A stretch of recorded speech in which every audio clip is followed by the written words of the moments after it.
महात्मा गांधी राष्ट्रीय ग्रामीण रोजगार हमी योजनेतील MGNREGA जाचकटी आणि प्रलंबित मागण्यांविरोधात गुरुवारी 16 एप्रिल मोताळ्यात रोहयो मजूर व ग्रामरोजगार सहाय्यकांनी धडक आंदोलन केले.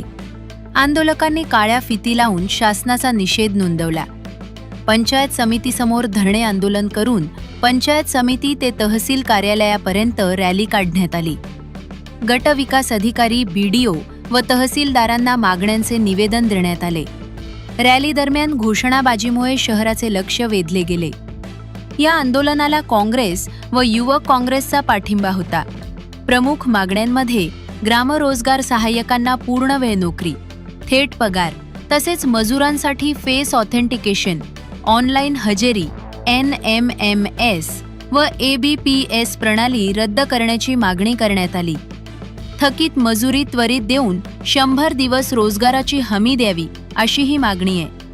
मागण्या मान्य न झाल्यास पुढे तीव्र आंदोलन छेडण्याचा इशारा आंदोलकांनी दिला. Bureau report, one touch live आणि न्यूज.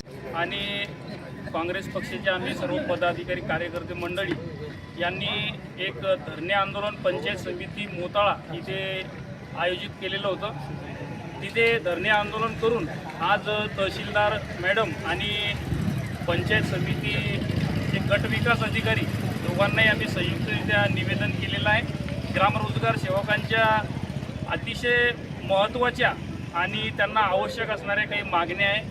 त्याचबरोबर रोजगार हमी योजनेमध्ये काम करणाऱ्या मजुरांच्या सुद्धा अतिशय महत्त्वाच्या मागण्या आहे. हे शासन रोजगार हमी कायदा खिळखिळा करण्याच्या मागे लागलेला आहे, जेणेकरून रोजगार हमीचा कायदा संपुष्टात आला पाहिजे, जो की गरिबांना रोजगाराची गॅरंटी देत आहे. याच्यामध्ये आज आम्ही इथे निवेदन केलं आणि ज्या न्याय मागण्या आहेत त्या आम्ही तहसीलदार मॅडम आणि गट विकास अधिकारी यांच्याकडे सादर केलेल्या आहे. तात्काळ या योजनेचे मध्ये ज्या काही त्रुटी आहे त्यावर लवकरात लवकर शासनाने लक्ष देऊन या त्रुटी दूर कराव्या.